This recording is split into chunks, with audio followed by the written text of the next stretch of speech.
symptoms of insanity. But what is it that I'm battling? Is it my mentality or the evil possessed dark entities? I've been possessing humans for centuries, but not all of these are blood soul sucking fiends. Come venture with me and I'll tell you about the so-called mysteries. I'll tell you about the lies in history. Read between the lines and you will find the truth about our minds, the truth about this so-called time. How it's a big psycho illusion. Agent is something the Matrix is choosing. Physical and spiritual is what they're abusing, using you like a pawn in chess.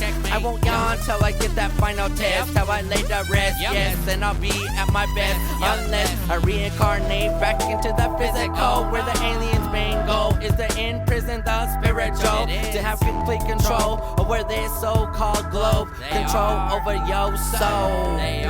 Why you tripping? Time is ticking. You can't be dipping when the world is flipping upside down. Look around. 2012 is happening here and now. Wow, so many are still wondering how. Pow, it's up in your face. We live amongst the alien race. Oh, there it goes. What's up, everybody? Here, tuning in, the headquarters. We're here to expose out the truth. I'm just kidding, people. We're here to have a conversation, and this is the new show. What's that called? Because everything that we talk about, you're going to be like, what is that called? And I'm one of your hosts, So Doja, a.k.a. Joseph Hohola, a.k.a. There's 1,000 different names. And, yeah, this is also the other host. Hey, everybody. This is at 6 GrimX from the Dope Bro Show. Also, Delane Barham, if you've ever watched any of my other podcasts. Yeah, we came together to do this show. What's that called? For reasons that we can't talk about certain subjects on our other show, is a different style type of show. And both of us had these interests in things of a different kind of nature. Let's just say a more unique nature. So I guess starting with the podcast, any of you who have seen our sneak peek or you've seen our other show, the Drobro Show, you've heard Joe talk about the Bigfoot and the Bigfoot tits.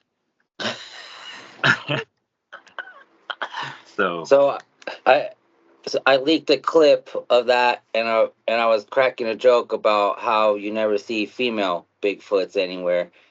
And one of my friends happened to find a video. Shout out to Smokeface.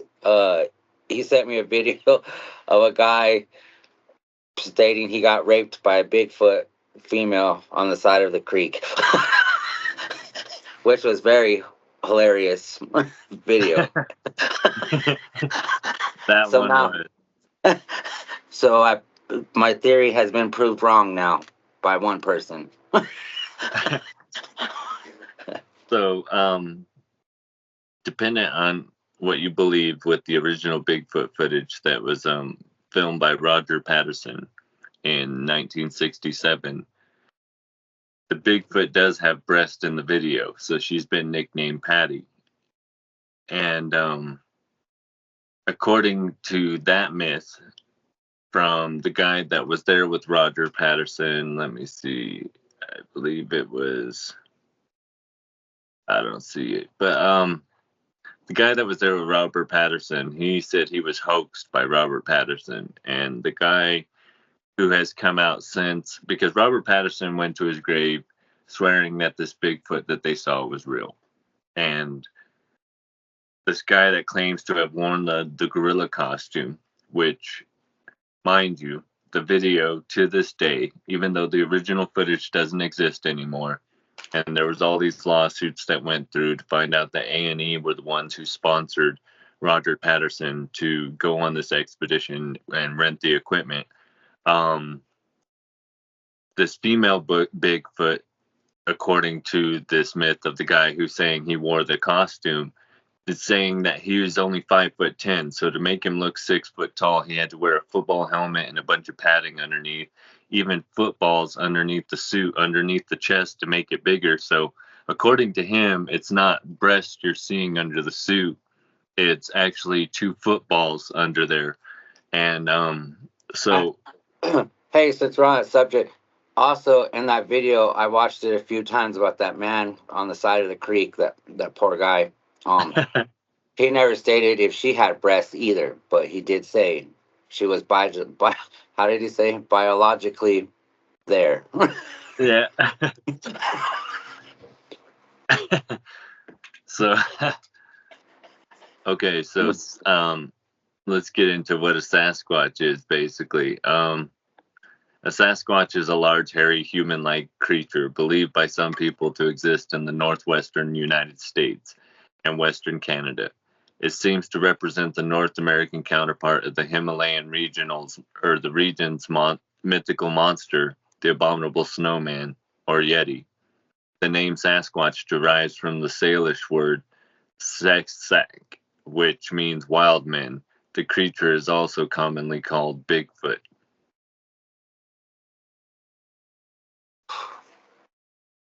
So, a Sasquatch is variably described as a primate ranging from 6 to 15 foot or 2 to 4.5 meters tall, standing erect on 2 feet, 16 feet? 15. But yeah, it's Oh, pretty close. that's Yeah. huge. Well, because some of the females That's have like, been said to be between 6 and 8 feet. So just think that's a female. Imagine a male. that's like what, double you? How tall are you? 6'3". Yeah? Yeah, it's Fuck. more than double. So That's crazy. it says that they're standing erect on 2 feet, often giving off a foul smell, and either moving silently or emitting a high-pitched cry. Footprints have measured up to 24 inches in length, 60 centimeters, or 80 inches, 20 centimeters in width. A Soviet scientist, Boris Porshnev, suggested that Sasquatch and his Siberian counterpart, the Almas, could be remnant of the Neanderthals, but also scientists do not recognize the creature's existence. Instead, it is thought to be a hoax or an animal, possibly a bear.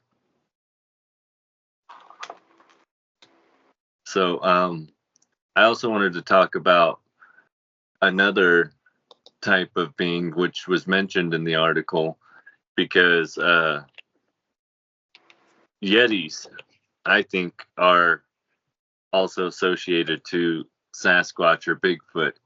And the reason why I think that is because they're called cryptids, and a cryptid is an animal with limited or disputed evidence of existence in the eyes of the scientific community, basically. And so the Loch Ness monster, all these other creatures are under here. But the reason why we wanted to talk about these is I think that I'm in my detective mode now. We're here. We're getting to the bottom of this.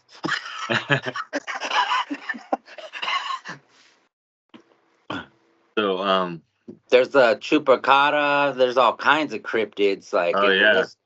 the list goes on and on and on. So let me check this out. Yetis, they're just like a Sasquatch, but some say that they might be white or light brown type fur on them instead of like the darker colors of the American Sasquatch. See if this says anything, dude. But they're like what? Like up in it's like basically like like a polar bear and a grizzly bear. You know what I mean? Like one's in the mountains. You think, and the Yetis are probably like in the winter places. Yeah, that's what I'm thinking. But I guess this article is not really saying anything great. But the reason why I wanted to bring it up is because in the Epic of Gilgamesh and the Anunnaki, so there are Sasquatch-like creatures that were basically slaves to the Anunnaki.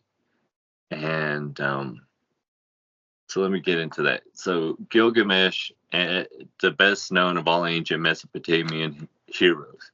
Numerous tales in the Akkadian language have told about Gilgamesh, and the whole collection has been described as an odyssey, the odyssey of a king who did not want to die.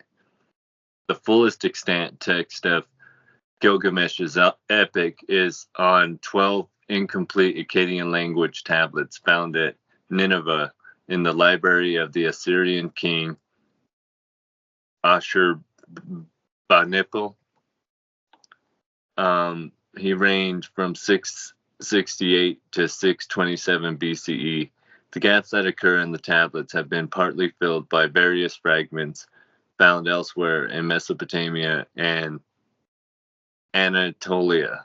In addition, 5 short poems in the Sumerian language are known from tablets that were written during the first half of the second millennium BCE. The poems have been titled Gilgamesh and Huwawa, Gilgamesh and the Bull of Heaven, Gilgamesh and Aga of Kish, Gilgamesh and Kidu and the Netherworld, and the Death of Gilgamesh. Where's Gilgamesh located? The Middle East, right? In Mesopotamia. So, for those of you who don't know, Mesopotamia was the old ancient world, like Sumeria, Turkey. You think that they were around in the I'm gonna probably butcher the word, the Tartarian days?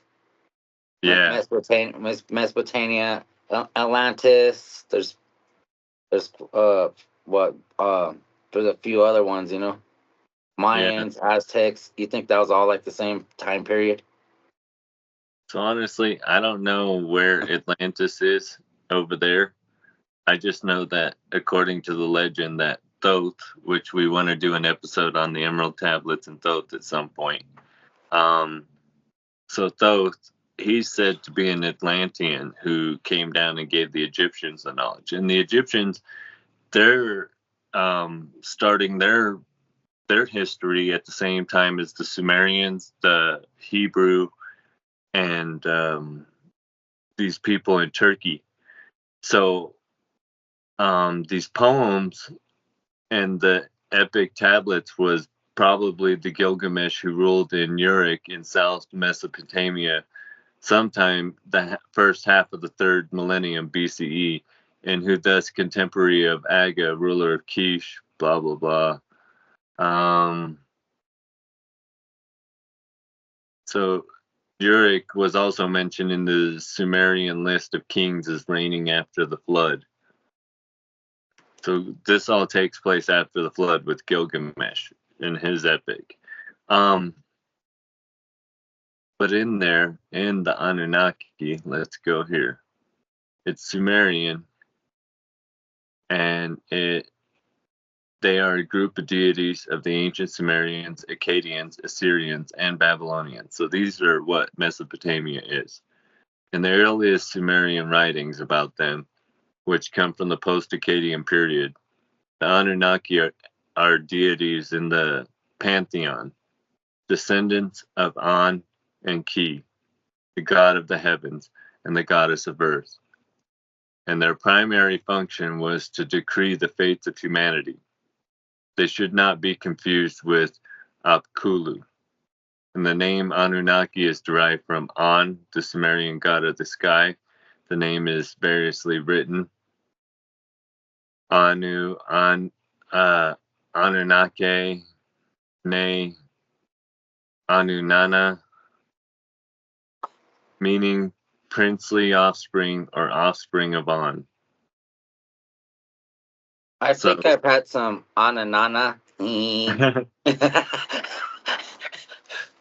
For those that you don't know, Mexicans use that word nana for slang for something. So, bringing up the Anunnaki, they come from a planet called Nibiru, which is said to enter our solar system every 3,600 years.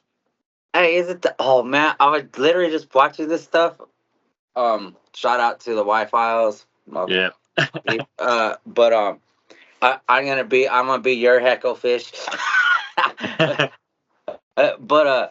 I was tripping out on that whole Nibiru theories and stuff, and how it does come around the earth like every 3,600 years, and then when it, the flood happened, and then it was explaining like how everywhere. Everybody has like the same flood story. It's in the it's in the Bible. It's just different religions or cultures or whatever have different versions, but it's all the same thing. And then it was saying that's when the planet passed. I was like, oh man, that's wild. Yeah, it's dope. That's a good story too. Good theory.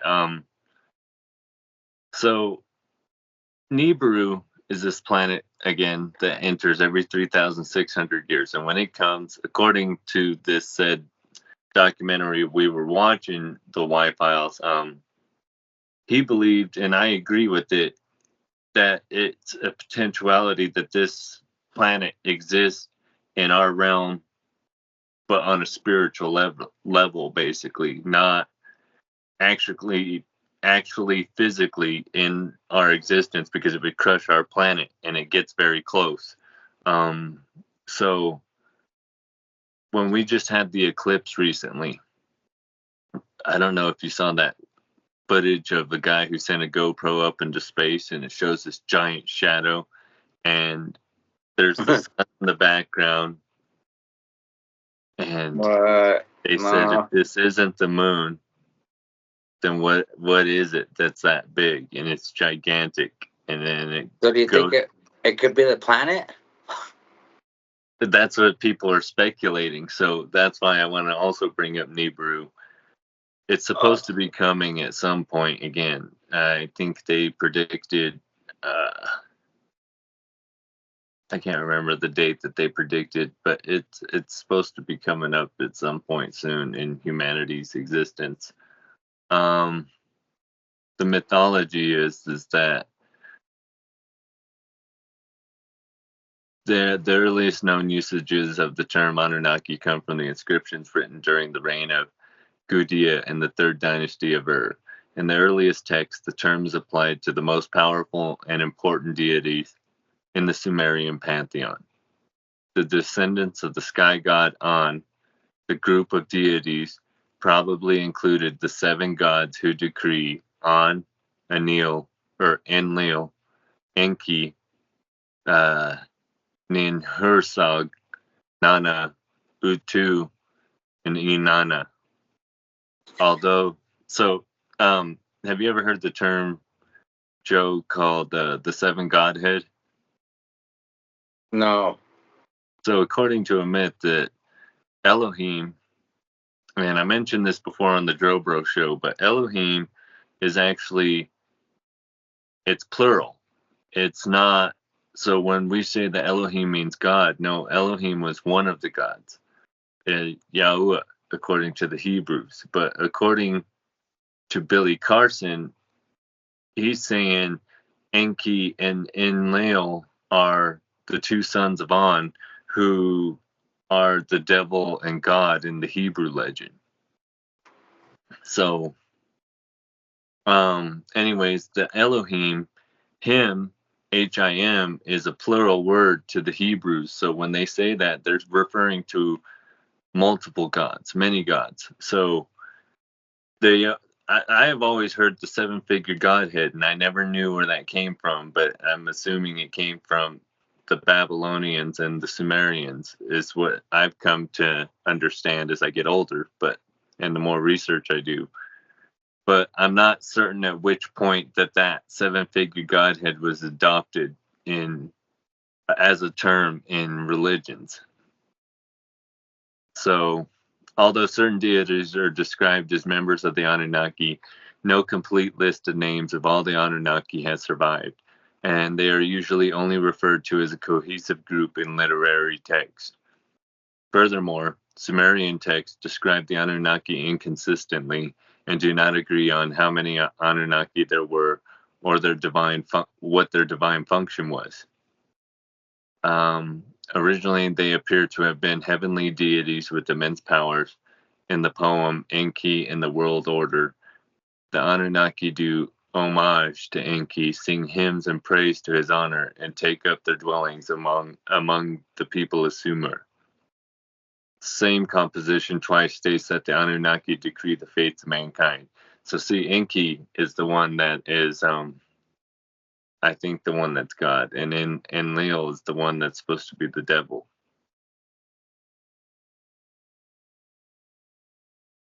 Interesting. So, anyways, the gist of this is, because I don't want to go and read through the whole thing, but Anunnaki's atmosphere was being depleted on Nibiru, and as they came closer to Earth, they they uh, they realized that Earth was in abundance of gold, and they needed gold to fix their atmosphere so that they could breathe. So when they came down here, they needed to mine it, and at first they came. Hey, have you ever heard of monoatomic gold? What? Have you ever heard of monoatomic gold? Uh-uh. So it's it's a residue that grows like on gold like after years and years and years, and it's like little flakes they would take, and the Egyptians used to do it, and you would put it in like stuff and consume it to your body, and as the goes inside your body, it supposedly like activates different things and opens up higher like frequencies and stuff in your body, and anyways, I was buying. They had They had this vitamin where you could get that stuff in the monoatomic gold, because this was supposedly reason why I bring it up. One of the reasons why they were after the gold too, like because the gold just has so many different characteristics that they can use it for. With the energy conductor of energy and all that. But Mm-hmm. anyways, this vitamin, I would take it, and it had the supposedly the monoatomic gold, and it was like gold flakes that you would see, and it kind of like looked like not as thick, but like remember that aftershock drink, that cinnamon schnapps drink. You ever drank that and it had the gold flakes in it? Yeah. Yeah, so it was kind of like Goldschlagers, or oh yeah, Goldschlager. That's what I meant. Yeah, aftershock had the candy in it. But anyways, I used to buy this vitamin from your boy, your favorite homeboy David Icke's website. But anyways, I would take this shit. It had like sweetgrass in it. It was like a multivitamin with that monoatomic gold. And I would shit you not, I would be outside and the trees, the light, everything would get brighter and stuff. Like you would build your vision would like change, oh, that's dope. like it would like you would notice it like enhance, like you would think clear, and it was like a vitamin, like there was like 6 or 7 different ingredients, but that monoatomic gold, I read about that in a book, and I tried that shit, and yeah, it was legit, man. I was like, dude, that's kind of wild how the gold is just used. They all want the gold. Jeez. So gold is associated to God too in a lot of esoteric symbolism, but it's not that I don't like David Icke. It's that, like I discussed with you, Joe, is that I just feel like he's a paid liar, just like Joe Rogan. So if I like to just give you a hard time about it. because see, so here's the thing: is that when Joe referenced this in our other show, Dope Bro Show, that he chose not to refer to them as conspiracy theories, but rather as saying truths or evidence or facts. The thing is that the word conspiracy theory was created by the government to debunk people at the time of Kennedy's assassination who were trying to provide real evidence. Now, Yeah, I don't like that. I don't like that term because so I would like to stay correct that shit right now too, because if it's a conspiracy, it's like people conspiring to do something. It's like we're not conspiring to anything. We're just like looking between the lines and finding different truths to what is told to the mainstream or whatever. Like I hate that when people say that. Oh, you're conspiracy, because I've been called that for well, I don't know, 20 something year. Joe's crazy, like, like, well, he's nuts. And then I'm like, I look at some of the music videos I did like 10, 15 years almost ago, and I was talking about stuff that's kind of coming out that people are noticing, and it's like, I was like, who's really conspiring? The government against the people, or the people against, you know? It's like, yeah, I ain't conspiring shit, man. so I'm too dumb for that to organize everybody. well, so what I was saying about that is that before it was easier just to say, "Oh, you're a conspiracy theorist," and people would just be like, "Oh, you're dumb. You don't have any knowledge, anything like that." But nowadays, it has become harder because people are starting to wake up to how they've been lied to. So they have paid liars and detractors out there who come out and mix truth with lies. And the purpose of this is so that we associate truth with lies, and it's called cognitive dissonance or brainwashing. Well, and then it's like um uh like so many different things get put out there, and and then you don't know what the truth, you don't know yourself what the truth is, or question everything too. It's like, well, this makes sense, this, you know gets Yeah. wild, gets wild times with everything. So, back to the Anunnaki. When they came with this race that they had defeated that were kind of Sasquatch like, and they're stronger. They're strong, but they might be as strong as the Anunnaki. But they worked out this treaty where they worked together. So they brought 100,000 of them, I believe, and it was 100 Anunnaki is one of the myths. And they came down here and started mining the gold. Well, they needed more and more gold, and I think it was Enki who's the one who wanted to please his father, so he made them go into overdrive. When the slaves stood back and they were like, "No, we're not doing this." Well, they're not slaves, but they were partners at this point, and Hey, they decided to revolt. Yeah, are you talking about those? I can't think of the name, but they were like a different type of aliens too that used yeah, that they would work for them. yeah. It was on that podcast, that show we watched. No, I don't want to keep giving. He'll be like, man, these guys gave me like 20 shout outs.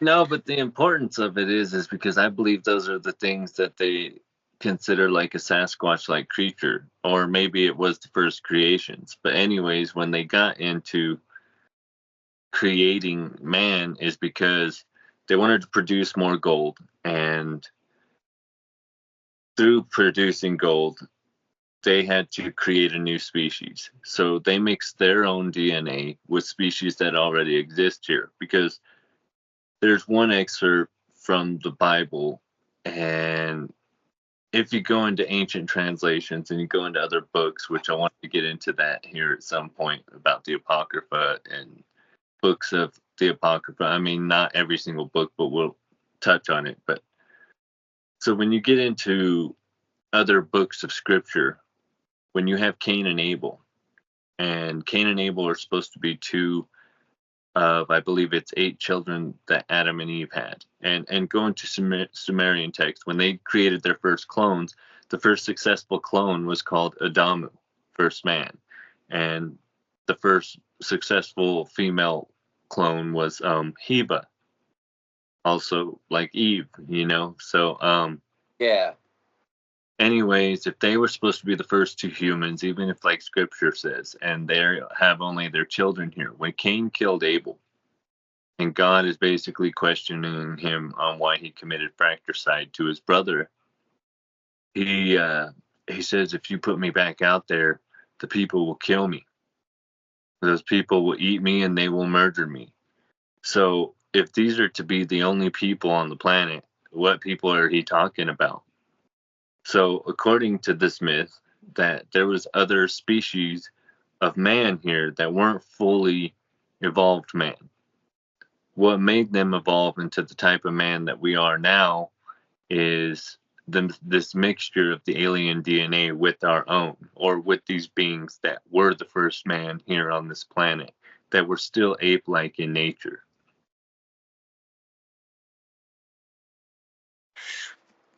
Man. So I know. you think so how long do you think till we came along? We lost all our hair and stuff. So according to legend, that's basically how we changed overnight, how civilization basically changed overnight, whereas a progression of evolution that has been mapped out is said to happen over hundreds of thousands, if not millions of years. But there's a reason why it's called the theory of evolution, and creationism is still a theory, because there hasn't been that one finding that is that definitive evidence, and that's why we have what's called the missing link. And so there is a genome inside human beings that scientists don't know what it is, but they believe it's what made our brains grow exponentially. But at the same time, we have our chromosomes that are like the DNA strand. And the top parts have been cut off and capped, which proves that something did that to us genetically. Because what that allows for, because we've extended them in lab rats and mice, and what happens is they live longer, they become more immune and less susceptible to diseases and viruses. So, getting into this, once these beings created us, we started mining this gold for them to send it back.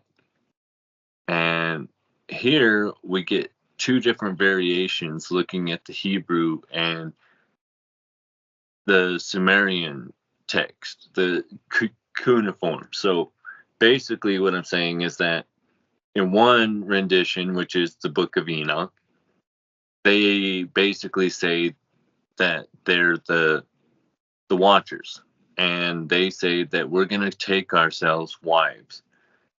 In this other story from Sumerians, it's the Anunnaki, and they say that we will just take these women and they basically turn them into incubators for all these different species of monsters that they create on the planet. Ugh. Yeah, I've read about a lot of that stuff, the incubators, and how they just use the women like that. It's kind of wild. I don't, but that, yeah, and it's been going on for a long time. It's kind of wild too, you know. So That'd be horrible. in the Bible, they're called the Nephilim. And Nephilim are the mysterious beings in the Hebrew Bible who are described as being large and strong. And the word Nephilim means giants. Some understand it to mean the fallen ones, but this is a misunderstanding of the Hebrew. Their origins are disputed. Some, including the author of the Book of Enoch, view them as the offspring of the fallen angels and humans. Others view them as offspring of the descendants of Seth and Cain. So it's also in the book of Genesis, chapter 6, verses 1 through 4. But it's definitely ambiguous to the identity of the Nephilim. And according to the book of Numbers 13:33, 10 of the 12 spies report the existence of Nephilim in Canaan prior to its conquest by the Israelites.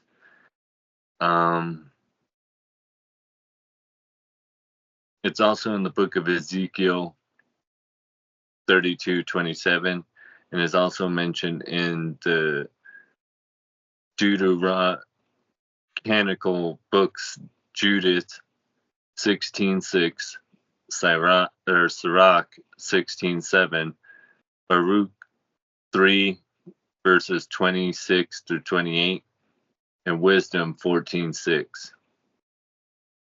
But so the Nephilim basically They're and they relate to like all kind of like the giant, the giant legends too, throughout. You know what I mean? Like like the Cyclops and stuff in the Odyssey. Yeah. I was just gonna say that too, like Greek mythology and the demigods and stuff. Like when they were breeding with the humans, the gods or the immortals or whatever we want to call them.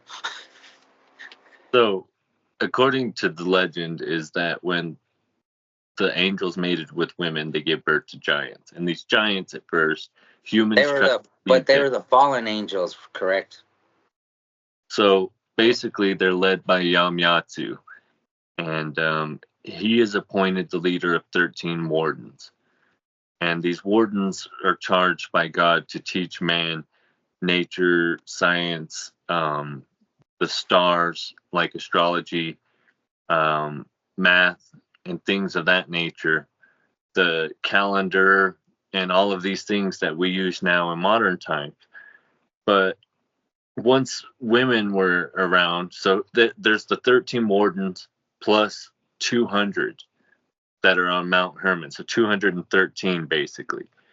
And there's one messenger, or Malakia, who is said to be, his name is Gadriel, and he convinces these messengers that we should mate with these women. And Yamyatsu doesn't want to make this decision unless they're going to make a blood pact. And the reason for it is he's basically like, if I do this on my own, you guys will just leave me and I'll be smited by God. But if we make a blood pact and we do this together, then it'll be all of us that fall if we fall together. And so then they descend down the mountain and they mate with these mortal women. According to this legend, they started teaching dark magics of how to manipulate the earth and its energies to these women, and different types of darker magic. So they're saying like this is where that darker knowledge and witches and things of that nature came from. Obviously, these messengers, these Malakia, are also mating with these women, so they gave birth to giants. We tried to house them and feed them the best we could as humans, but they had an insatiable hunger, it was said. So they ate everything we had, everything we grew, everything we farmed, everything we slaughtered. Including us. Yep. Then they began to eat us. Oh, It said and they still do to this day. It said people cried out, and that God basically chose one man, Noah, to reset the bloodline. But in the story of Sumeria, the Anunnaki had decided that they would choose one bloodline because the earth had been so muddled through all of this that it was impossible to tell what was pure anymore. So in the story of Noah, it was said that he was told two of each of the animals would come to him. And depending on one belief, some people say that the animals were small animals, babies, so it wasn't as if he was taking giant animals. Hey, you know what I just thought? What if it wasn't even animals? What if he just took the DNA? See, so that was my next one, is that's the theory that Really? in ancient alien theory that his ark wasn't a boat, but some kind of medical housing that he could keep each of the DNAs of all of these animals on Earth so that they could genetically recreate them. To me, that kind of makes more sense because, like, I mean, that'd be a massive arc, like, of each animal on Earth, like, and back then, and there's a lot that are extinct now. So you know, like, did you know that the Noah's Ark story was it was classified by the CIA for almost 50 years because it basically had so much evidence worldwide of potentially being true. of what? Of being what? True. Oh, being true. Yeah, I mean, there you hear that common story. Like I said earlier, you hear that common story like over and over and over. Like, so, I would I mean, I would assume it is true. You know, like, why wouldn't you? I guess, you know. But hey, it's kind of wild how bad they censor everything for us to just have thoughts, you know. Because like, why would they want to censor something that if it isn't true? Well, the Smithsonian's been behind the government censoring giants and giant skeletons that have been found throughout history. And if you look up some of the codes and things of that nature, including when they were talking about stealing things from native peoples, it was saying that every government institution or museum that has taken any property of said native peoples or of giants and giant proof have to return it back to where it was or disclose this information, except for in the events of it being the Smithsonian. And so again, shout out to our boy Y-Files, AJ and Hecklefish, where he also states this in one of his videos on giants about there's a pattern. And I mean, and I'm not trying to just quote him. And many conspiracy theorists, if you want to call them that, many truth seekers and people of that nature, they have come to the same conclusion. There's this path of people throughout history, institutions, people, families, whatever it may be at the time, that suppress information from the public. Exactly. And there, yeah, and it's so suppressed, like, and it everywhere nowadays. It's kind of wild. We're gonna see how much we get suppressed. Yeah. So, let's go to the Hey, book. but they say you're not if you're getting suppressed and quiet and shit's getting noticed, then you're doing something right. You know what I mean? So, the Book of Enoch, it talks about a lot of these things, the giants, the flood. It talks about the messengers that came from Mount Hermon. This is one of the books that are considered an apocryphal book. And apocrypha means hidden.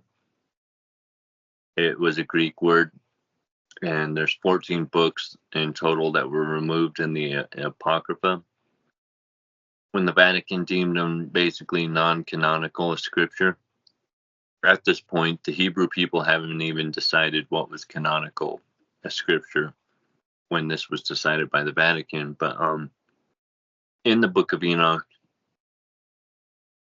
he talks about Noah having lighter complexion skin, like reddish hair, and his eyes were like that of the sun. So, like he's that of the child of the angels, okay? Like So the Nephilim. Exactly.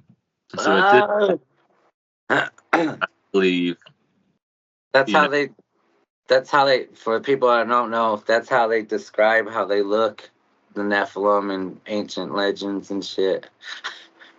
So I believe, like, okay, we talked about this before, that people, religion and science both agreed that people were of darker complexion in first man.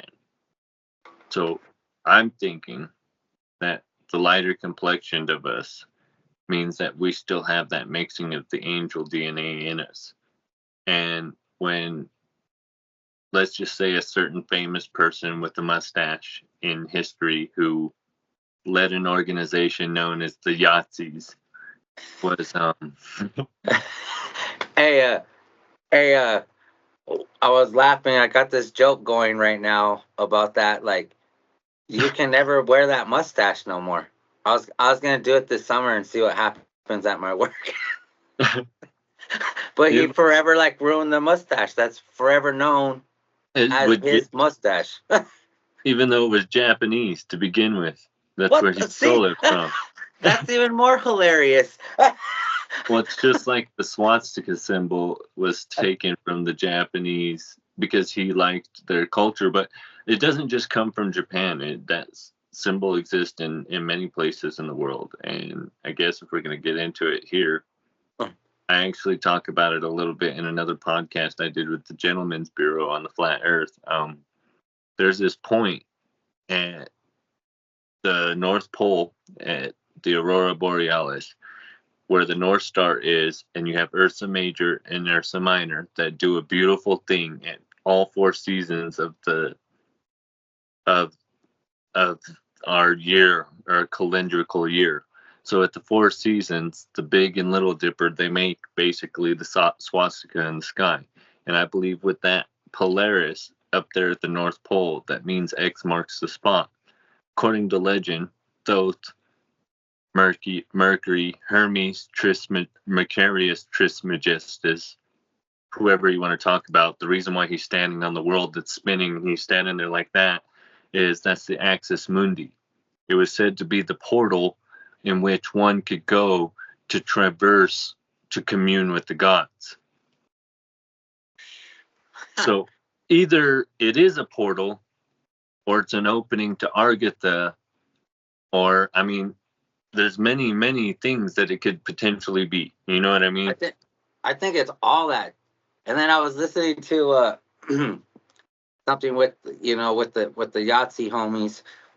they were saying I was listening to this on this podcast, but they were saying that they believe you could travel from the North Pole to the South Pole and through the center of the Earth too, like in the matter of minutes, and that's how you could get from one side of the Earth to the other. And I was like, man, so it's just like it goes on and on. And then they're like the bases, that they supposedly have all there too. Yeah. So back to this guy with the said mustache. He quested after many occult and religious items. He was doing exactly what, like, the Knights Templar did. He was questing of the Ark of the Covenant, the Lance of Longinus. Supposedly he got a hold of a mandrake root that was the size of a midget. He was questing for Argatha, or the entrance to it, supposedly being down there in Antarctica with a base. I believe it was called 721 or something of that nature, but that's what inspired Operation High Jump from the American military at the time. This guy, he had a lot of occult things, and he also persecuted occultists in the camps because he wanted to know what information they had. Yeah. Pretty wild, man. So let's just say he was onto something or had knowledge of something.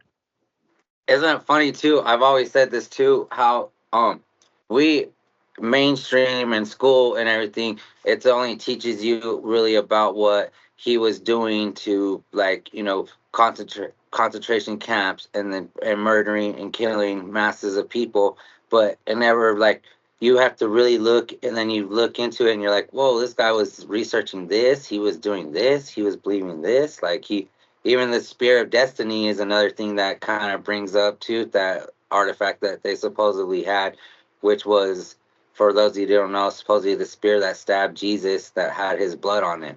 So it's just kind of wild how, they don't teach you about the other side of what he was kind of researching into, So the Spear of Destiny is what is known as the Lance of Longinus, which I mentioned. But according to the legend, Hitler did have it. And when Germany was liberated... Hey, you said his name. What's wrong with you? Oh. Well, when it was liberated by the Allied troops, the Lance of Longinus, or the Spear of Destiny, was said to have disappeared. Rumor has it, it ended up in Hollywood. And I've said this before in other podcasts, but if you notice in movies after World War II, whenever they show the Spear of Destiny, it always looks the same. Now, I don't think that they're showing you the real one on TV and in the movies, but what I think they're showing you is a replica casted from the original piece, and that somebody who was in Hollywood at the time has now since acquired original piece and has it. I don't think it's the one they're showing you in the movies. Hey, I can't think of what it's called. But they were talking about, it's more like the trident style looking thing that was actually an ancient thing that was powerful about but kind of like similar to Poseidon's tried it. Yeah. So the Apocrypha, which I've mentioned, and its books. So it denotes let me see.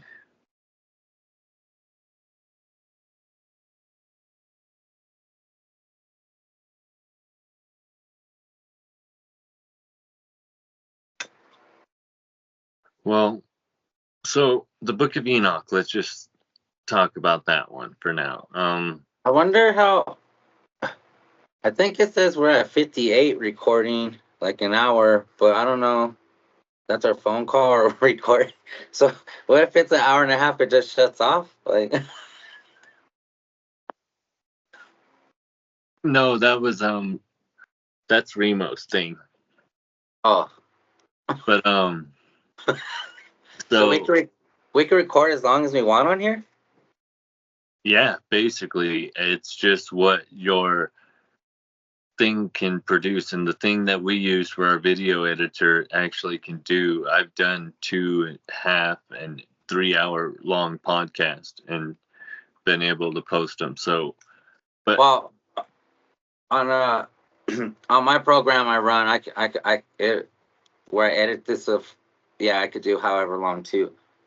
But I always thought there was like a timer or something, like a cutoff. so in the Book of Enoch, it was considered basically a fable. Nobody wanted to accept it until the finding of the Dead Sea Scrolls. And in finding the Dead Sea Scrolls, what we uncovered is that Where there were was those found at? in the Qumran caves, which were ancient. So the Dead Sea Scrolls are ancient Jewish manuscripts from the Second Temple period. They were discovered over a 10-year period between 1946 and 1956 at the Qumran caves near Ain Feshka in the West Bank on the northern shore of the Dead Sea. Dating from the 3rd century BCE to the 1st century CE, the Dead Sea Scrolls include the oldest surviving manuscripts of the entire book, later included in the biblical canons, along with extra biblical and deuterocanonical manuscripts from late Second Temple Judaism. At the same time, they cast a new light on the emergence of Christianity and on rabbinic Judaism. Almost all of the 15,000 scrolls and scroll fragments are held in the shrine of the book at the Israel Museum located in the city of Jerusalem. 15,000. Mm-hmm. They translated all that. It's not 15,000 separate books. It's just 15,000 scrolls. So that's like 15,000 pages, right? Or kind of. So far, from what I understand, it's 80 to 100 something books, I think. When you have like the King James Bible, only has 66 books.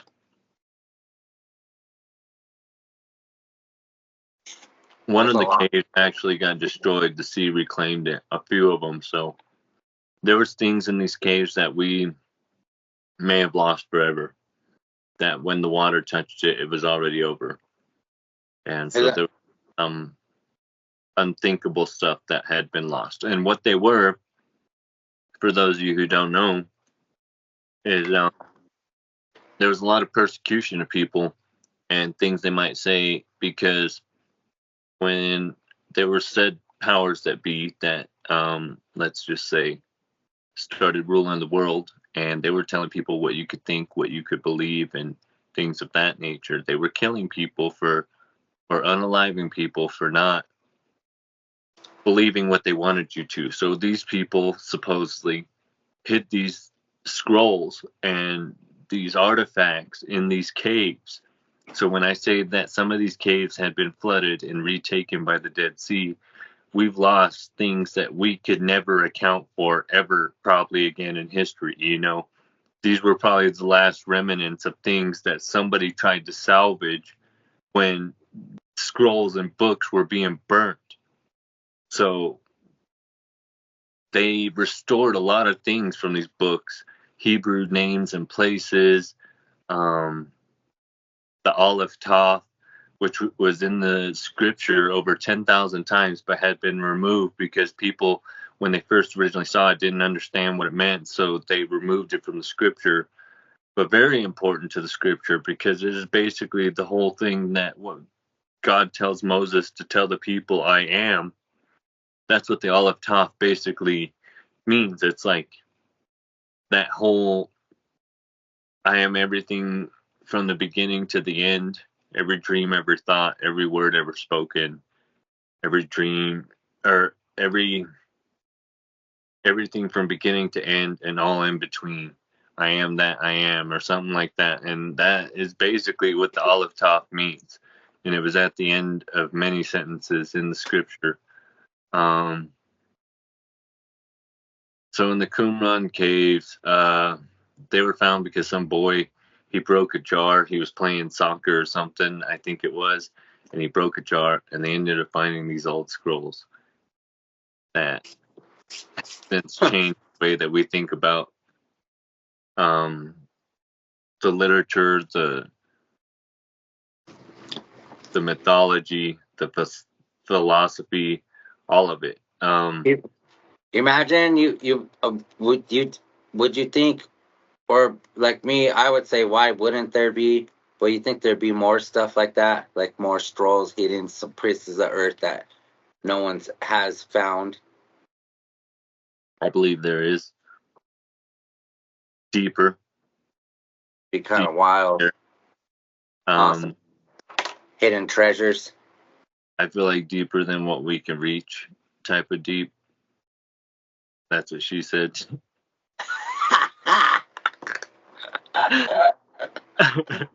Fuck. So, let's see. Here. I want to go back to the Bigfoot.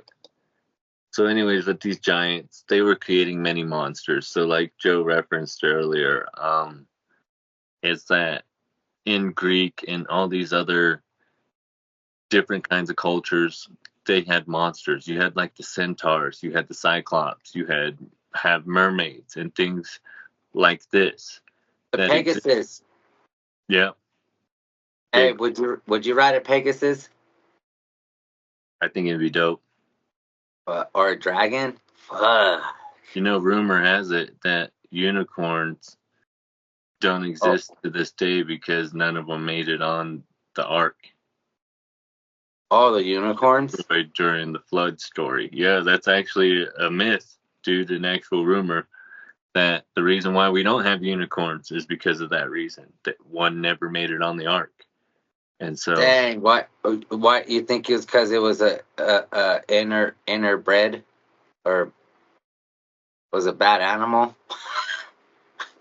it might have been one created by the Nephilim. So that's the myth, is that all of these things. Hey, so do you think the dodo bird made it on there? Well, yeah, because the dodo bird died when we were kids, remember? Or right before. Oh, yeah, see? Yeah, it became extinct. Poor guy. Poor dodo. And you think, what about, I guess that would have been before, like the dinosaurs. No, I think they're the Nephilim. So, obviously, this will be a disclaimer. Oh. What we say on this show doesn't necessarily imply that what the scientific community agrees with or historic. But the thing is I'm a creationist. I don't believe in evolution. I think we were created. And with that being said, I don't think that the timelines that they give us are accurate.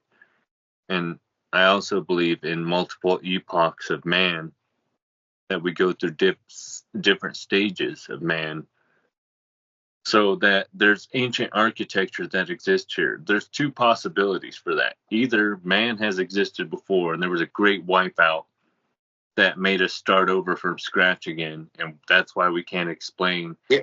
these structures. I think there wasn't just one. Like, I think it's happened like a repeated thing that happens over and over so many times. Like, man, we get so far into things and then it's like reset, go again. But So I believe that there's 7 stages before the reset, what you're saying.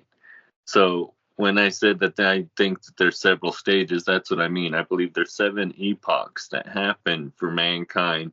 And this comes from an esoteric occult background of understanding. And so there are 7 epochs.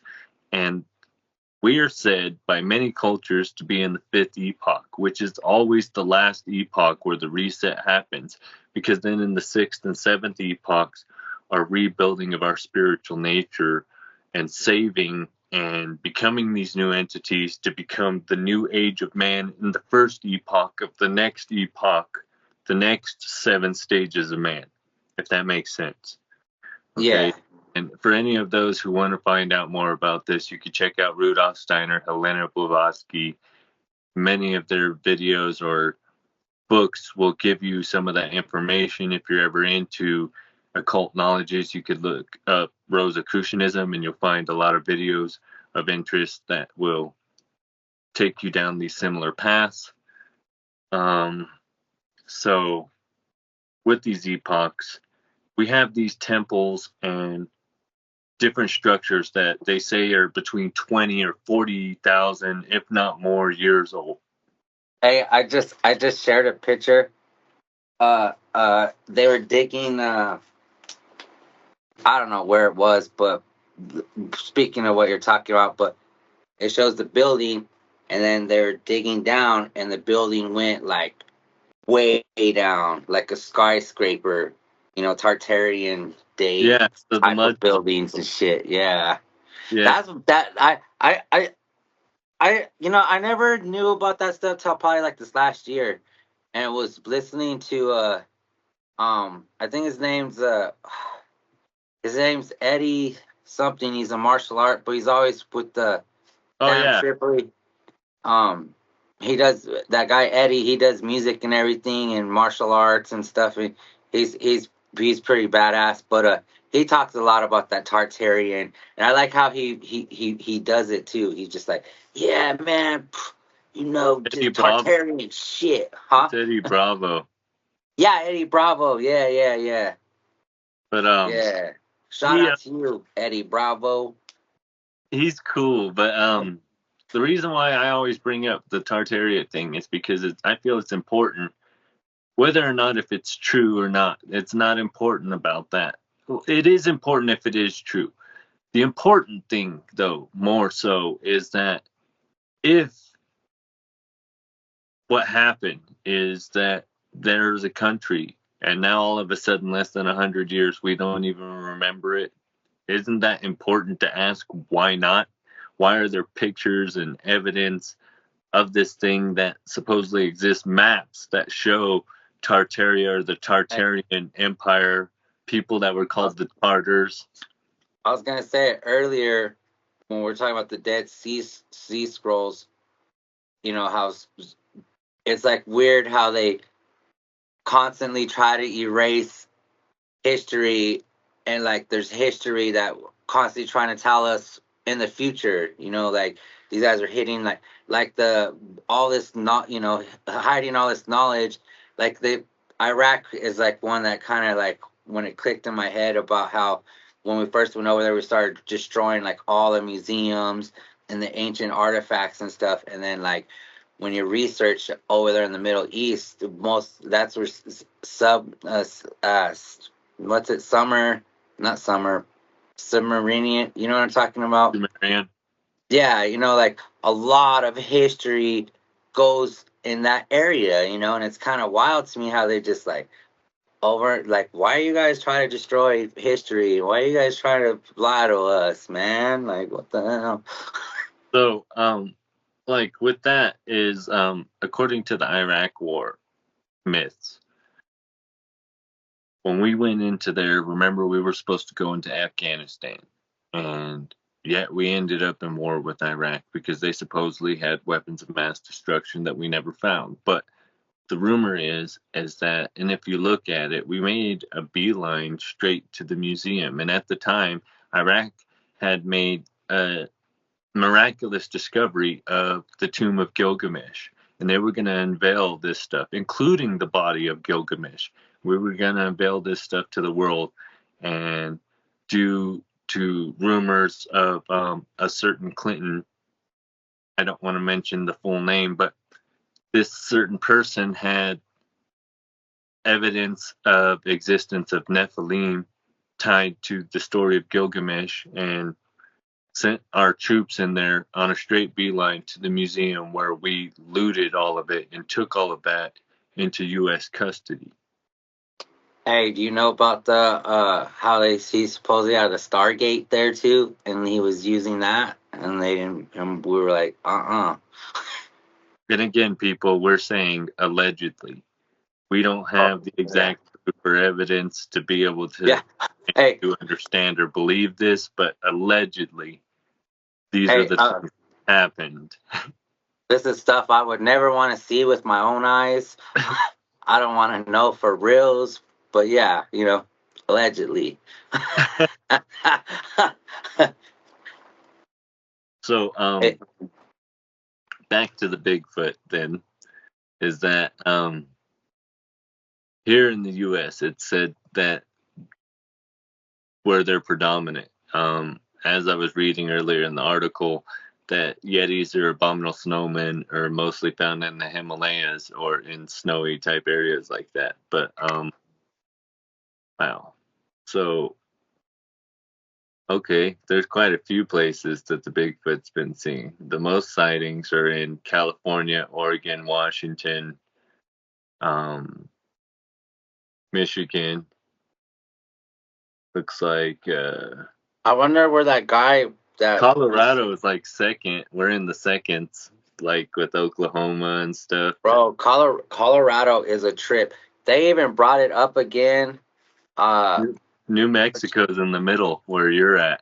They're in the middle. Because, see, they have 5 things of rating. So 5 colors. It goes from bright orange to like an orangish brownish to a brown to a navy blue to a light blue. So orange being the most sightings and the light blue being the least sightings. So New Mexico is the brown and Colorado is the orangish brown. So the second, but New Mexico is the third. Wasn't that guy on that video? Wasn't he from Colorado? I think so. But what you guys also have is another famous cryptid, which we should do an episode on at some point, which is the skinwalker. Oh, bro, skinwalkers are crazy, dog. Like, hey, Yeah. what? Hey, I've seen some wild stuff down here myself, man. Like, it's pretty wild. Especially this town is pretty wild here. So, dang. Washington has had over 800,000 sightings, basically. But Like I would 800,000. I would figure like the pattern is like they like the mountains, the forest, the trees, that type of nature. It seems like you don't see them in the city. I guess it's 676. No. The numbers they have Oh my on here god. kind of confused. They have sightings per 100,000, and they have it at 8.9. But I was reading down here with 676 sightings reported. Washington is your far best chance to get a fuzzy photograph of our famous friend. The Green State gets 8.9 sightings for every 100,000 people. Those are pretty good odds. California is number 2 with 445 sightings. Well, and they got the redwoods there. Yeah. Florida, I'm a little shocked with What? 3. Florida's on there? Yeah. Ohio has 302, but the Ohio River and stuff like that, I could believe that. Illinois, 296. Oregon has 254. Texas has 246. Michigan has 220. And Missouri has 154. And then, how funny, the state with the fewest Bigfoot sightings by population is number 1 is Nevada. Number 2 is and with 9 sightings. Number 2 is Rhode Island with 5 sightings. Massachusetts, yeah, and then how does that work? It's because it's by population. So that's why the number 1 and 2. Massachusetts is number 3 with 35. Connecticut 4 with 18. Delaware 5 with 5. Maryland is 34 with 8 at 8. New York at 9 with 113. Mississippi at 10 for 23 sightings. Nebraska at 11 with 15 sightings, and North Dakota at 12 with 6 sightings. But again, this is based off of population, so that's why the numbers seem weird. Happy Sasquatch sightseeing. And What's the craziest thing you've seen up in the Colorado mountains? So actually here in Colorado, there's been 128 sightings, and in New Mexico, there's been 42. But No, but I'm saying, what's the craziest thing you ever seen? Like, for example, one time I was driving up Boulder to Flagstaff to go watch the sun come up on the mountains, and a big ass mountain lion just walked right like at a diagonal right in front of my car, and it was as big as my car and could have easily took out my car. So I said, screw that, I ain't going up to the mountains, and I turned around and went home. But that was the wildest thing I've seen in the mountains. and it was huge.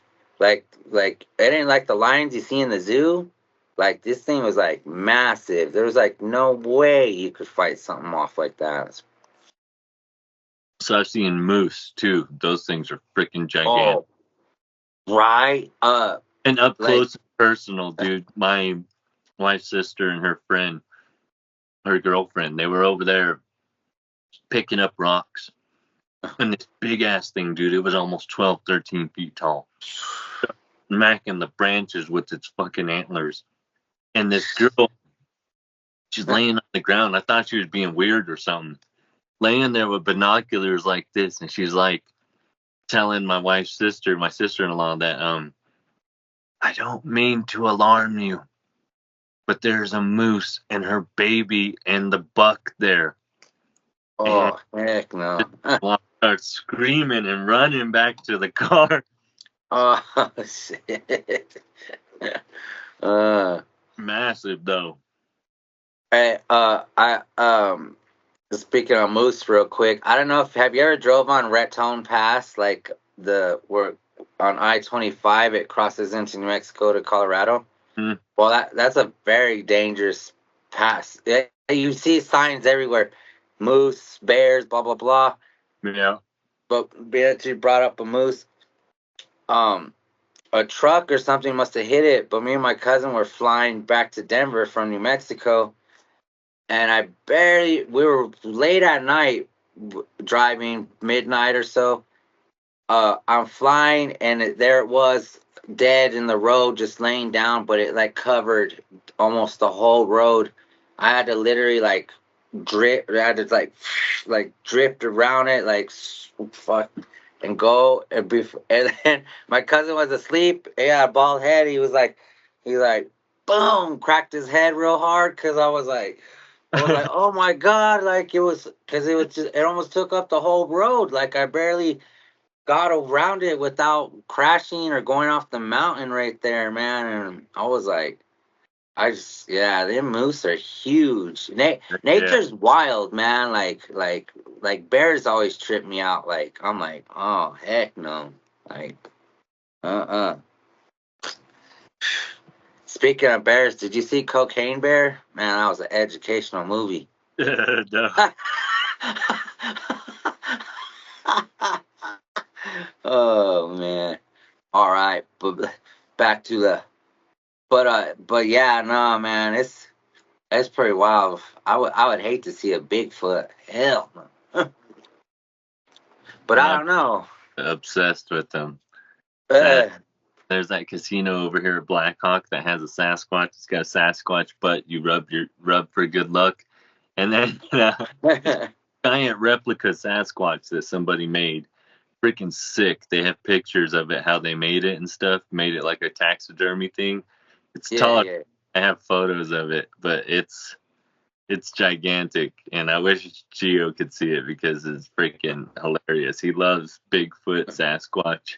Anytime, excuse me, we're in the woods, he's always like, "Is Bigfoot here?" And I'm like, "Yeah, probably hiding somewhere out there." Mm. They're always watching us, man. Like, So with something like that, if it has been around since the time of our creation, okay, according to these cuneiform tablets and according to the Book of Enoch, if things like this have existed, that could potentially have existed. By this point, they're living in places we don't go a lot, like mountain caves, even in stories of, and I'll only reference it here because I'd like to talk about it more in depth at another time, but the Canadar incident where the U.S. military encountered 7 foot tall red haired giant who killed some of the soldiers and they killed him and took what? a mallet that was 9 foot long and this thing was in the fetal position having 2 rows of teeth. Yeah, pretty crazy incident. That was Where was that at? Canadar, which is in Afghanistan. So during the Afghanistan, Oh, what the heck? yeah, and it said that they encountered a red-haired giant. So they're still around. So, anyways, these beasts, What? these things, I didn't hear about that. they exist in rainforest, forest, caves, in high mountaintops, in snowy Alps, and things like that. So these are not areas that are highly populated by people. And I think that if you existed here as a population over centuries, by now they've learned how to avoid human contact unless they want it. Hey, you ever seen that video of the giant? He had like long hair too, and he's like doing push-ups on a hill. uh, Bro, that looked crazy. It was on TikTok. They're like, What's he getting ready for?" He's all doing push-ups. I was like, "Oh man, them giants are built like that too." Oh heck no, they're gonna tear us up. so there was the red-haired giants that were told by some a native tribe here in the U.S. and I can't remember their name right now. Let me look this up. Hey, I think I heard about that too. On the probably on the Talked Wii about it files. on aliens. They talk about it on Y files. These were in Nevada. Okay, so it was in Lovelock Cave. I hold on, just waiting for this article to load. It's the red-haired giants of the Lovelock Cave. Yep, it was the Paiute tribe. That's what I thought it was. I didn't want to misquote it. So in 1911, miners discovered the remains of giant red-haired mummies and thousands of artifacts. The artifacts were excavated and dispersed to several museums, but the mummies disappeared from public view. What happened to the giant mummies and why they were hidden from the public? Um, this is about a book somebody wrote. Let me see. They were called the Seitaka, which is Sudoku or Sai, and it said that they were a legendary tribe who the Northern Paiutes fought a war with and eventually wiped out or drove away from the area. In the final battle having taken place at what is now known as Lovelock Cave near Lovelock, Nevada, United States. They had red hair and are often, though not always, described as having been cannibals. In some versions of the legend, uh, they were giants. In 1911, a large amount of artifacts and mummified human remains were discovered under 3 to 6 feet of guano in the Lovelock Cave. So, because the guano preserved some of the bodies, they were literally mummified, and there were giant skeletons there, 7 to 9 foot tall or something like that. It said, but obviously, since the stuff never made it to the human public, it's only the people who are saying it. Yeah. The evidence, but they did prove this Paiute legend because, according to the legend, there was a war and they were being eaten by these giants who kept coming out and attacking them. So they tricked these giants into going into a cave. They forced them deep into a cave and they stacked all of this brush and dry brush at the entrance of the cave and kept stacking it and stacking it. Then they lit a giant fire and they kept feeding the fire for many days. So they were sure that these giants had died, and they executed this whole family of giants, basically. And when they discovered this cave, they said that there were scorch marks at the entrance of it, synonymous with having a fire that was a very large, very, very, very hot fire. And that they found red-haired giants with 2 rows of teeth, just like is part of the legend, and 6 fingers and toes. What? That's kind of wild. Just like the Canadar giant had 2 rows of teeth and 6 fingers and 6 toes. Man. And red hair.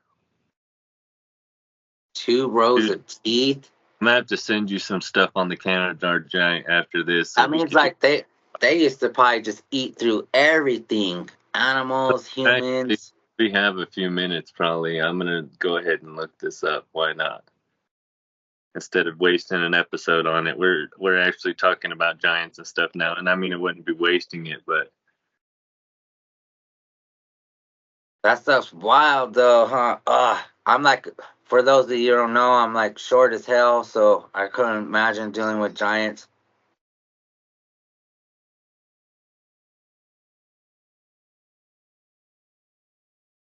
okay. So,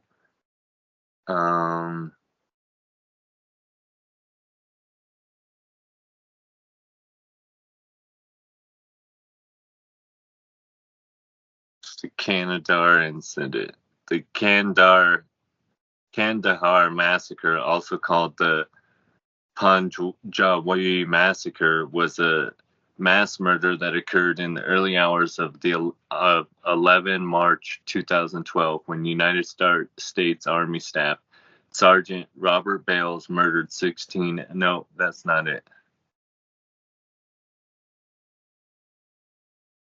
Really? That's what they're showing? Let's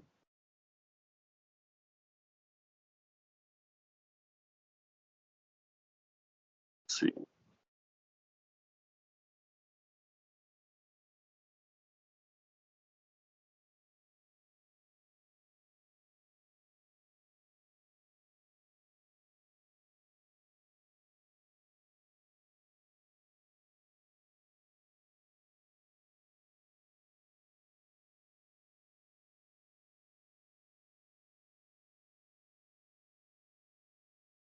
Hey. Yeah. I didn't fall asleep. I'm here. No, you're good. My daughter was just telling me she was leaving, but I was also trying to find this because obviously there's another incident that happened in Canada which involved an American sergeant who unalived some people. I'm trying to look at this. I heard not Canada, but I heard like about they were like they were running into like odd, different creatures that they never seen before out there in the desert when we were over there in Afghanistan. Yeah, like Jin. What? Really? Mm-hmm. Uh, and then they ran into Aladdin Mm-hmm. and the flying carpet. Yeah. That was a joke, folks. We're just making sure you're still here with us and you're not overloaded with information. So, um, uh, never mind. It's hard to find it because of stupid things like this. Because of And then everything's censored on there. yeah, So you gotta go through like DuckDuckGo. Can't go through Google. yeah, but even they're bought up too. It gets complicated.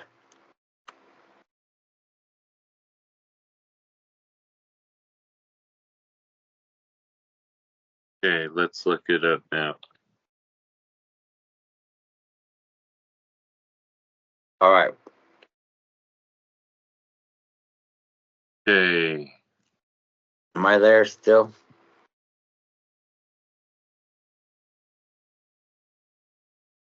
yeah, no, you're not Oh. showing up on the video. No. So in Oh, 2002, so I'm this, back. I took off to outer space real quick. I jumped into the picture. I came back. so damn, this happened the year I graduated. 2002, an elite tactical team was said to have killed the Kandahar giant, a 13-foot tall beast with flaming red hair, 6 fingers on each hand, and 2 sets of teeth. In mm, in 2016 of August, a YouTuber posted a lengthy video with the military contractor identified as Mr. K in the interview. Mr. K claimed to have been present during the brutal slaughter of a killer he called the Kandahar giant.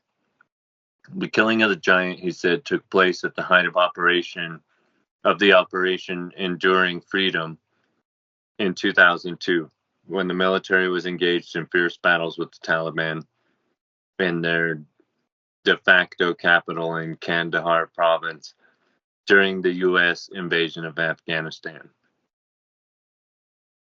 The Kandahar giant, Mr. K said, was 13 foot tall, with fiery red hair, 6 fingers, and 2 sets of teeth. It even killed one of the Special Forces soldiers with a spear before the rest of the unit brought it down with 30 seconds of sustained gunfire. And after they radioed it in, the army took away its corpse and it's been hidden ever since. In 2000, What? a group of soldiers went missing while on patrol in a remote mountain region of Kandahar in the south of Afghanistan. And when they failed to make radio contact for some time, the military sent in a special ops unit to investigate through the branch of an armed forces they belonged to was never confirmed. Um, the Man. in the mountains, the unit came across a cave with scattered army equipment around, but no sign of the missing soldiers. And that's when they chanced upon the Kandahar giant. Though the tale grows with the telling, with some reports suggesting that the humanoid grew as tall as 15 feet, with this red-haired giant with 6 digits leather moccasins and smelling like dead bodies suddenly emerged from the cave and impaled one of the soldiers with the spear. And that's when the soldiers opened fire, ultimately felling the giant with 30 seconds of continuous fire. Between them, the squad was armed with full auto M4 carbines, recon carbines, semi-automatic, and M107 Barrett anti-material rifles firing 50 50 BMG, reads one report. This much firepower concentrated on one target for 1 second, let alone 30, would be extremely destructive. After the troops killed the giant, they loaded it into a Chinook helicopter, which carried it to the transport plane, where no one ever saw it again. The soldiers were forced to sign non-disclosure agreements so the government could keep them all quiet. But eventually the soldiers broke their silence because, as one of the men would say, the people have the right to know the truth. In 2016, Snopes reached out to the Department of Defense about the Kandahar giant incident. The Department of Defense told the outlet in no uncertain terms that they had no record of information about a Special Forces member killed by a giant in Kandahar. Hey, do you think they well, I guess it's public knowledge out there, but what do you think they tell the family? Hey, he was over there, or if he even had family. Probably So, most of those special forces people probably don't even have family. so they would just tell you your family that you died a different way, like this article's starting to kind of describe. But what it's not saying is, I seen something at one point that the guy who flew the helicopter came out and talked about it, and all he could say is when they picked it up and when they dropped it off. Outside of that, he had no other seeing or contact with this thing. But he said his skin was already turning blue by the time they landed, and it had long red hair and a long red beard, 6 fingers and toes, and 2 rows of teeth. He said they had this thing on a 9-foot pallet. It was about 9 foot long, the pallet. So he said this thing was laying on it in the fetal position. Based off of what he could see, he said it looked like, and because it's in the fetal position, so you're not seeing it standing straight up, but he said from what it looked like laying on a 9-foot pallet, it appeared to be 12 to 15 foot tall. That's wild, man. And I don't. And what? So, when was Afghanistan ish? 2002 is when this took place, dude. Like I said, in August, and that's what I'm saying is that this happened in the year I graduated. How crazy! No, it doesn't say August. It just says in 2002 during the mission of Operation. What the hell is it? Operation Enduring Freedom in 2002 is when this incident took place.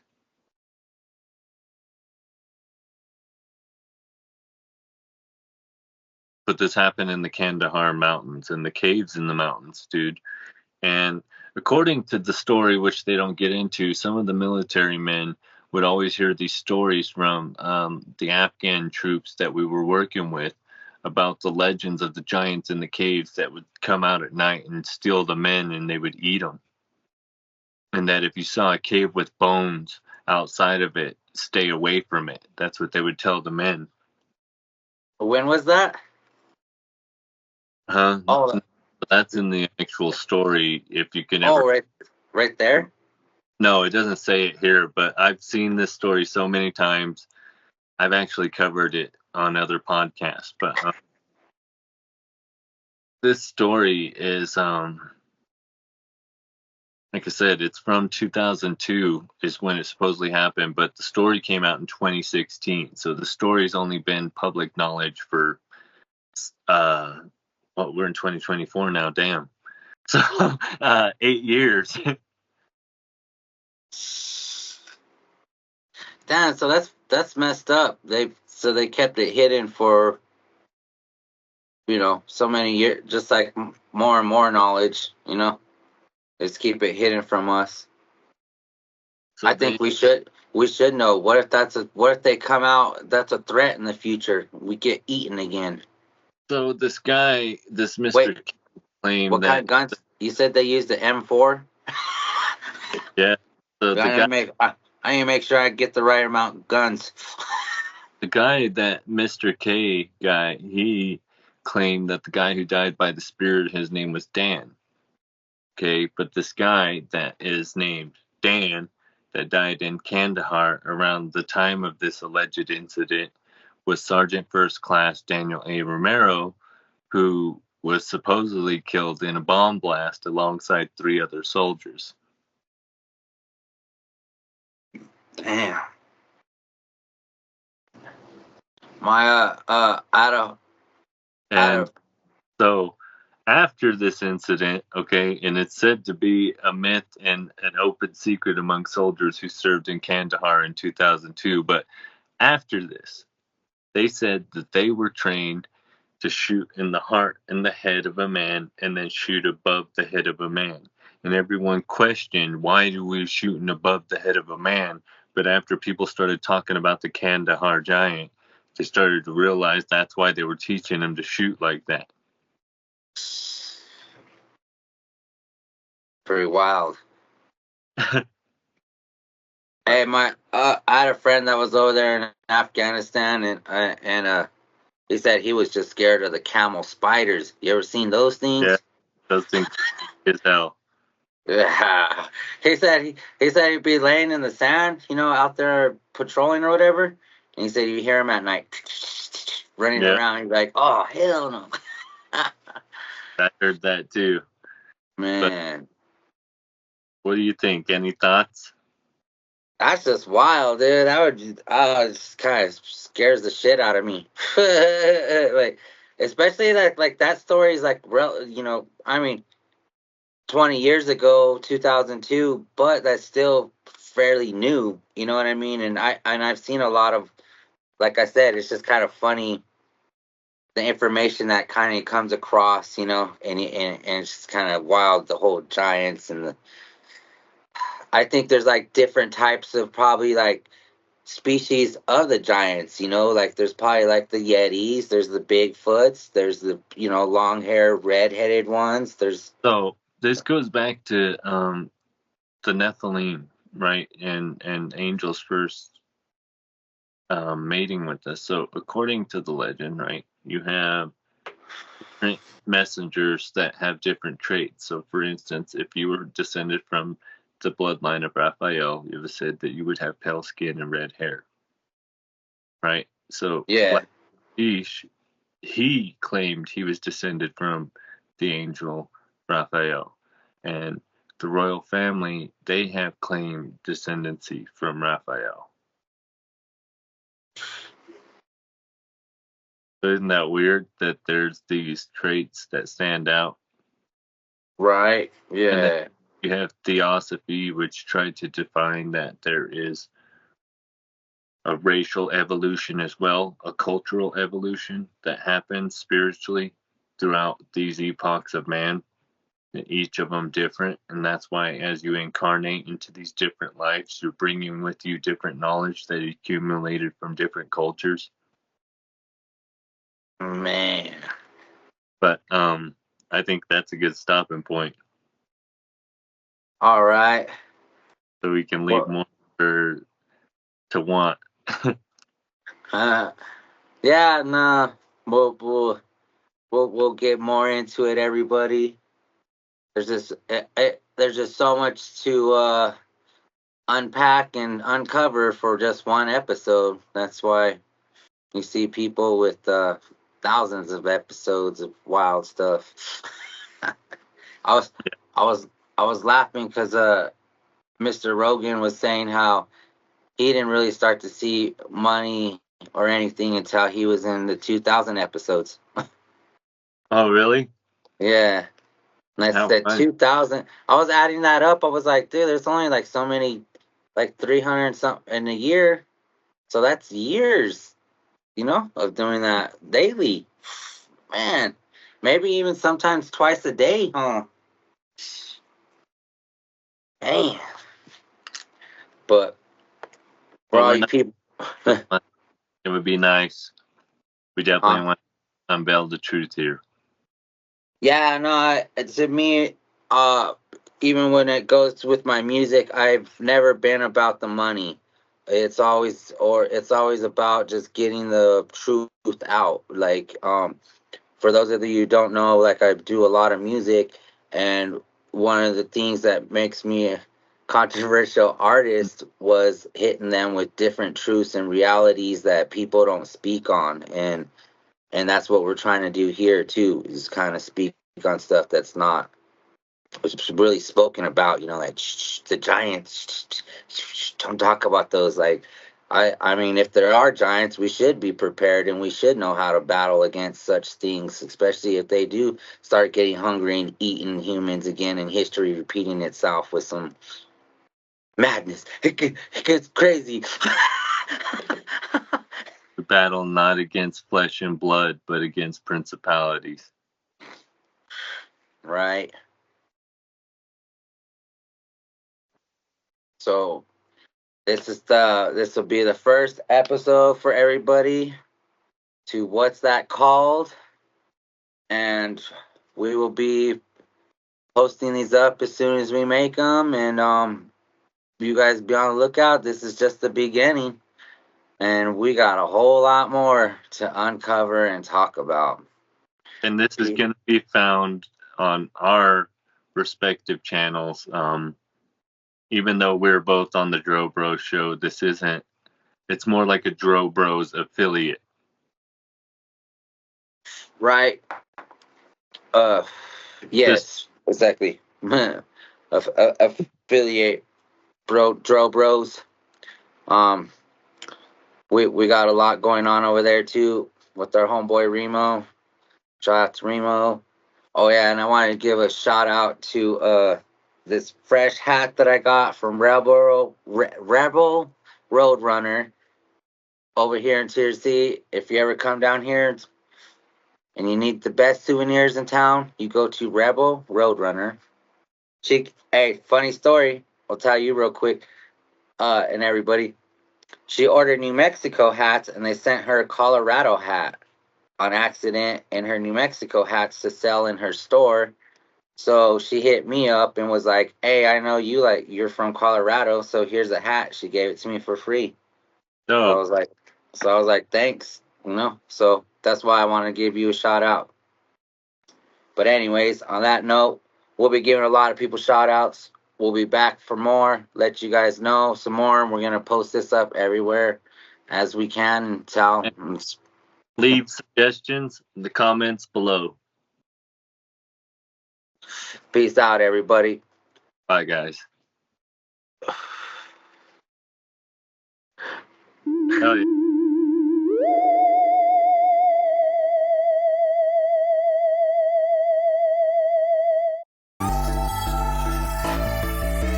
Why you tripping? Time is ticking. You can't be dipping when the road is flipping upside down. Look around. 2012 is here and now. Wow. So many are still wondering how it's up in your face. We live amongst the alien race. Trust me, peasant, you can easily get replaced. In case you didn't know, go with the flow, with the universal, with the soul.